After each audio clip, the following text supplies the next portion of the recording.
বন্ধুরা, অনেক সময় প্রতিদিনের কাজের চাপ, পরিবারের ছোট বড় সমস্যা, অন্যদের তুলনায় উন্নতিতে পিছিয়ে পড়ার ভয়, অর্থনৈতিক কারণের দুশ্চিন্তা, এই সমস্ত মানসিক চাপ সহ্য করতে করতে আমাদের মন নেগেটিভ চিন্তা করতে অভ্যস্ত হয়ে পড়ে এবং আমরা না চাইতেও আমাদের মন ক্রমাগত নেগেটিভ চিন্তাই করতে থাকে।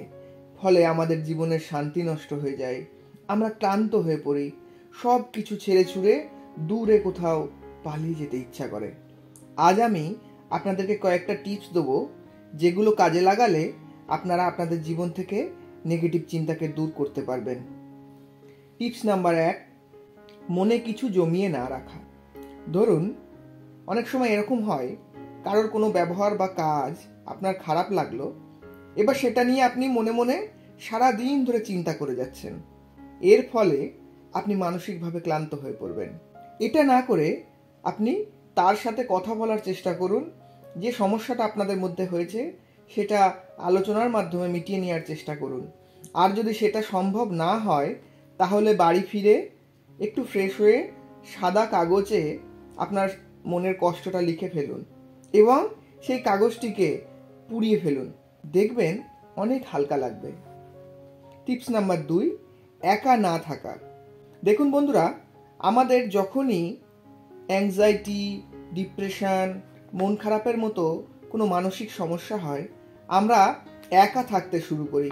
ফলে সমস্যাগুলো আমাদেরকে আরও বেশি করে জড়িয়ে ধরতে শুরু করে। তাই এরকম সমস্যা হলে আমাদের যে সাপোর্টিং সিস্টেম আছে, যেমন আমাদের বন্ধুবান্ধব, আত্মীয় স্বজন, আপনার ভালোবাসার মানুষ, তাদের সাথে থাকার চেষ্টা করুন। প্রথম দিকে হয়তো আপনার ভালো না লাগতেও পারে, কিন্তু দেখবেন ধীরে ধীরে আপনার ভালো লাগা শুরু হয়েছে, মানসিক সমস্যাগুলোও আর বাড়তে পারছে না। মিউজিক শোনা।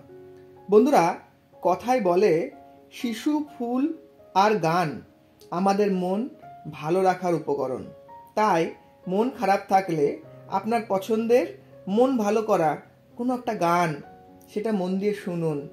প্রয়োজনে হেডফোন লাগিয়ে ঘরের আলো বন্ধ করে গানটা শুনুন। দেখবেন কিছুক্ষণ পর আপনার মনটা কিছুটা ভালো লাগছে। টিপস নাম্বার 4, শরীর চর্চা। আমরা সকলেই জানি, শরীর চর্চা করলে, ঘাম ঝরালে মানসিক সমস্যাকে সারিয়ে তোলা যায়। তাই চেষ্টা করুন প্রতিদিন সকালে বা সন্ধ্যায় অন্তত পক্ষে 40 মিনিট জোরে জোরে হাঁটতে। টিপস নাম্বার 5, ভবিষ্যৎ নিয়ে চিন্তার বদলে প্ল্যানিং করা। দেখুন, ভবিষ্যৎ নিয়ে আমাদের প্রায় সকলেরই কম বেশি দুশ্চিন্তা থাকে, কারণ অজানা বিষয়কে ভয় পাওয়া মানুষের সহজাত প্রবণতা। তাই ভবিষ্যৎ জীবন নিয়ে হয়তো আপনারও মনে কোনো দুশ্চিন্তা রয়েছে, কিন্তু ভবিষ্যৎ জীবন সম্পর্কে সঠিক পরিকল্পনা যদি আমরা করতে পারি, যেমন কিছু কিছু করে টাকা সঞ্চয় করা ভবিষ্যতের জন্য, হেলথ ইন্স্যুরেন্স করা প্রভৃতি ছোট ছোট পদক্ষেপ, ছোট ছোট পরিকল্পনা আপনার ভবিষ্যতের প্রতি যে দুশ্চিন্তা বা ভয়, সেটা অনেক কমিয়ে দেবে। টিপস নাম্বার 6, ক্ষমতা অনুযায়ী দায়িত্ব নেওয়া। বন্ধুরা, অনেক সময় জীবনে অনেক বেশি উন্নতি করার জন্য আমরা আমাদের যে স্বাভাবিক ক্ষমতা, তার থেকে অনেক বেশি দায়িত্ব বা কাজ হাতে নিয়ে ফেলি। কিন্তু এতে কি হয়? এতে আমাদের মানসিক শান্তি নষ্ট হয়, আমাদের কর্মক্ষমতাও কমে যায়। তাই চেষ্টা করুন আপনার যে স্বাভাবিক ক্ষমতা, সেই অনুযায়ী দায়িত্ব বা কাজ হাতে নেওয়ার। Tips number 7, over thinking. এই সমস্যাটা আমাদের অনেকের মধ্যেই রয়েছে। দেখুন বন্ধুরা, ফাঁকা মনের কাজ হলো চিন্তা করা, সে কিন্তু সেটা করতেই থাকবে। তাই মনকে ব্যস্ত রাখা শিখতে হবে, শান্ত করা শিখতে হবে। এক্ষেত্রে যদি আমরা ধ্যান করা শিখতে পারি, সেটাই কিন্তু আমরা খুব উপকার পাবো।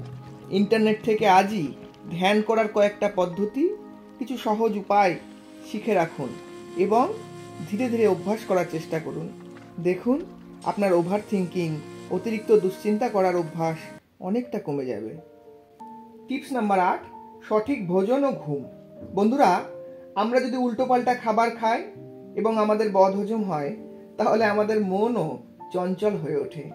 তাই সহজেই হজম হয় এমন পুষ্টিকর খাবার আমাদের খাওয়া অভ্যাস করা দরকার। আর চেষ্টা করুন রাতে অন্তত 8 ঘন্টা ঘুমানোর। দুপুরের খাবার খাওয়ার পর একদমই ঘুমাবেন না।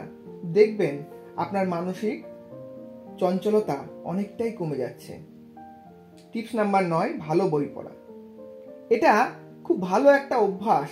যদি আমরা বিভিন্ন রকম জ্ঞানের বই, ধার্মিক বই, হাসির বই বা মন ভালো করা কোনো বই পড়তে পারি বা সেই অভ্যাস করতে পারি, দেখব যে আমাদের মনের চঞ্চলতা তো কমছেই, আমাদের মনটা আগের থেকে অনেক বেশি খুশি থাকছে। এবং ওই যে বললাম, ফাঁকা মনের কাজ হচ্ছে চিন্তা করে যাওয়া। তাই মনকে ব্যস্ত রাখার জন্য বই পড়ার অভ্যাস খুব কার্যকরী। আজকে যে 9টা টিপস দিলাম, এই টিপসগুলো আপনারা কাজে লাগিয়ে দেখুন, অবশ্যই উপকার পাবেন। এবং যদি আপনি উপকৃত হন, কমেন্ট করে জানাবেন, আমি খুব খুশি হব। সকলে ভালো থাকবেন, আবার পরের ভিডিওতে দেখা হবে।